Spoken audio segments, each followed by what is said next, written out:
Hello friends, आज मैं mutual fund portfolio के वन डे चेंज रिटर्न्स को देखेंगे।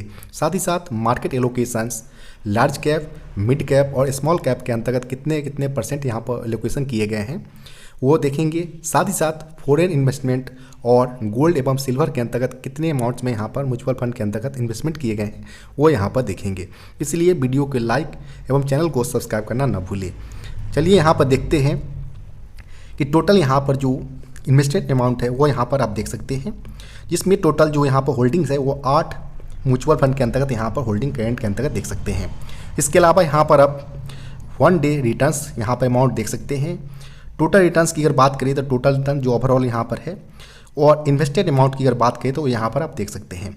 इसके अलावा अगर यहाँ पर अगर बात करें तो XIR की अगर बात करें यहाँ पर तो XIRR जो है वो यहाँ पर extended internal rate of returns को यहाँ पर रिप्रेजेंट करता है। मेनली यह जो है वो दो टाइप्स के यहाँ पर होते हैं। एक यहाँ पर होते हैं लाइफ टाइम और सेकेंड यहाँ पर जो होते हैं वो यहाँ पर देख पा रहे हैं एक्टिव होते हैं।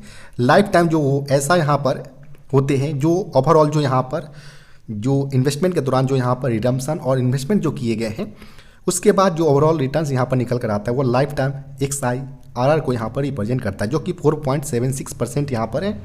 इसके अलावा एक्टिव की अगर बात करें जो करेंट पोर्टफोलियो के अंतर्गत जो यहाँ पर निकल कर आ रहे हैं वो यहाँ पर 10.9% यहाँ पर है। तो यहाँ पर आप दोनों केस में यहाँ पर देख सकते हैं। इसके अलावा अगर देखते हैं यहाँ पर तो टोटल करेंट होल्डिंग की अगर बात करें यहाँ पर तो करेंट होल्डिंग के अंतर्गत पहला जो इन्वेस्टमेंट यहाँ पर किए गए हैं वह यहाँ पर इन्वेस्टमेंट अमाउंट की अगर बात करें तो Nippon India multi asset allocation fund direct growth के अंतर्गत यहाँ पर किए गए हैं।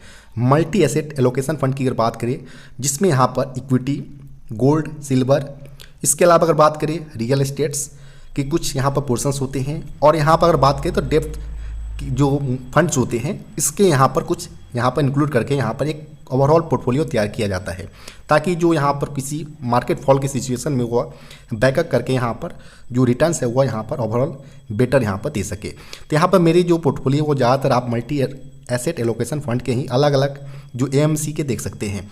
इसके अलावा एकमात्र मेरी तरफ से जो इन्वेस्ट किए गए हैं वो फ्लैक्सी कैप जो पराग पारिक के है वो उसमें यहाँ पर अमाउंट देख सकते हैं। इसके अलावा अगर बात करें यहाँ पर DSP मल्टी एसेट्स के अंतर्गत यहाँ पर कुछ अमाउंट यहाँ पर इन्वेस्ट किए गए हैं। इसके अलावा अगर बात करें यहाँ पर तो वाइट ऑक capital multi asset allocation fund के अंतर्गत किए गए हैं। इसके अलावा एकमात्र जो यहाँ पर फॉरेन इन्वेस्टमेंट के जरिए यहाँ पर किए गए हैं स्टॉक्स के जो यहाँ पर फंड है जिसमें इडलविस US technology equity fund of fund के अंतर्गत किए गए, जो कि फंड ऑफ फंड की अगर बात करें यहाँ पर तो यह US जो JP मॉर्गन जो फंड्स है वहाँ का उसमें यह इन्वेस्ट करता है, यानी यह फंड के ऊपर फंड अवेलेबल होते हैं यहाँ पर। तो इसमें कुछ अमाउंट यहाँ पर US मार्केट के अंतर्गत किए गए हैं। इसके अलावा कुछ मार्केट अब जब हायर कंडीशन में होते हैं तो उस दौरान यहाँ पर कुछ शॉर्टेज अमाउंट के लिए यहाँ पर बैकअप के लिए यहाँ पर शॉर्ट ड्यूरेशन जो निप्पॉन इंडिया के है डेप्थ फंड इसके अंतर्गत रखे गए हैं। इसके अलावा अगर बात करें तो ELS सबसे पहले जो अमाउंट जो इन्वेस्ट किए गए थे वो टैक्स सेविंग के लिए यहाँ पर SBI के ELSS टैक्स सेवर फंड के अंतर्गत किए गए थे, जो कि यहाँ पर 3 ईयर से पहले आप यहाँ पर विड्रॉ नहीं कर सकते हैं, इसलिए लॉकिंग पीरियड के कारण यहाँ पर अमाउंट डाला गया है। इसके अलावा यहाँ पर आप देख सकते हैं लास्ट में जो है वह ICICI जो प्रूडेंशियल क्रेडिट रिस्क फंड जो है इसके अंतर्गत कुछ अमाउंट यहाँ पर इन्वेस्ट किए गए हैं। तो इस प्रकार टोटल आप देख सकते हैं 8 जो म्यूचुअल फंड जो AMC के वो अलग अलग यहाँ पर अब इन्वेस्ट अमाउंट किए गए हैं। इसके अलावा यहाँ पर अगर बात करें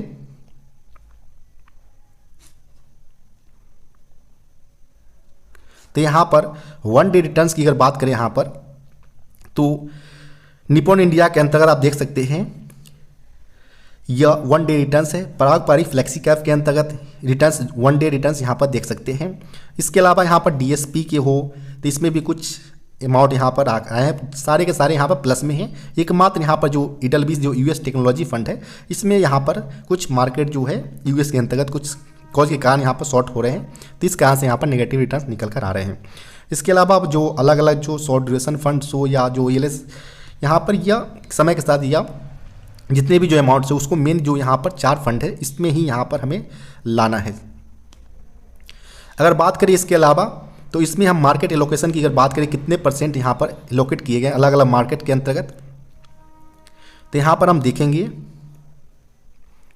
आप अभी यहाँ पर देख सकते हैं कि जो इक्विटी पोर्शन यहाँ पर 38.16% है। डेप्ट में यहाँ पर 2 फंड्स रखे गए हैं जिसमें 0.68% का यहाँ पर एलोकेशन है। और हाइब्रिड जो फंड्स है इसमें 3 फंड्स है जिसमें 61.17% का यहाँ पर एलोकेशन किए गए हैं। इसके अलावा अगर बात करें यहाँ पर इक्विटी एसेट एलोकेशन का, जिसमें यहाँ पर मार्केट कैप के अनुसार अगर देखें यहाँ पर सेक्टर के अनुसार, सबसे पहले यहाँ पर देखिए अगर तो सेक्टर के अनुसार यहाँ पर फाइनेंशियल सेक्टर के अंतर्गत 30.54% का यहाँ पर एलोकेशन किए गए हैं यहाँ पर अमाउंट्स को। टेक्नोलॉजी के अंतर्गत 15.25% और कंज्यूमर डिस्क्रिशनरी की अगर बात करें तो 11.17% यहाँ पर अमाउंट को डिस्ट्रीब्यूट किए गए हैं।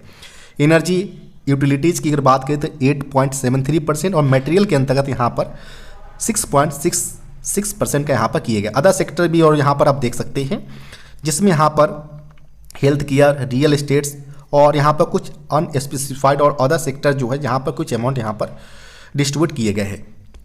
इसके अलावा यहाँ पर अगर बात करें मार्केट कैप के अनुसार देखें तो मार्केट कैप जो हाईली वेटेज जो यहाँ पर लिए गए हैं, जितने भी जो हमारे द्वारा जो अमाउंट इन्वेस्ट किए गए हैं उसमें यहाँ पर लार्ज कैप के अंतर्गत 79.77% का यहाँ पर अमाउंट इन्वेस्ट किए गए हैं। इसके अलावा अगर बात करें मिड कैप का तो इसमें 12.51% का है और जबकि स्मॉल कैप की अगर बात करें तो 7.72% का यहाँ पर अमाउंट इन्वेस्ट किए गए हैं।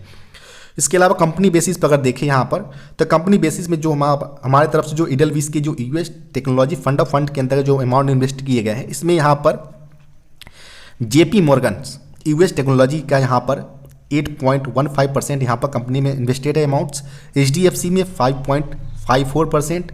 इसके अलावा यहाँ पर अगर बात करें तो जो निपॉन इंडिया का ईटीएफ है गोल्ड विच, उसमें 3.72% का यहाँ पर इन्वेस्टमेंट किए गए हैं। कुछ गवर्नमेंट जो सिक्योरिटी डेब्ट फंड का इसमें 3.49% का है, जबकि आईसीसीआई की अगर बात करें यहाँ पर तो 3.26% का यहाँ पर अमाउंट डिस्ट्रीब्यूट किए गए हैं।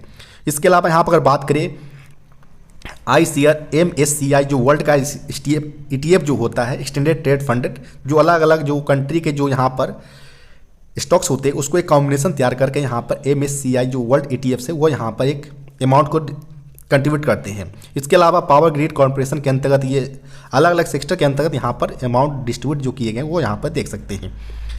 तो यहाँ पर कोल इंडिया हो या महिंद्रा जो यहाँ पर LTD वगैरह, इसमें अलग अलग स्टॉक के अंतर्गत इस प्रकार से यहाँ पर डिस्ट्रीब्यूट किए गए हैं। इस प्रकार यहाँ पर ओवरऑल पोर्टफोलियो जो है वो यहाँ पर बनकर तैयार होता है, जिसमें 1 डे रिटर्न्स आप देख सकते हैं। टोटल ओवरऑल रिटर्न्स की अगर बात करें यहाँ पर तो ओवरऑल रिटर्न्स भी यहाँ पर आप देख सकते हैं, जबकि इन्वेस्टेड अमाउंट की अगर बात करें तो यहाँ पर इन्वेस्टेड अमाउंट भी देख सकते हैं। यहाँ पर आपको वीडियो अगर अच्छा लगता है तो आप यहाँ पर वीडियो को लाइक एवं चैनल को सब्सक्राइब करना न भूलें।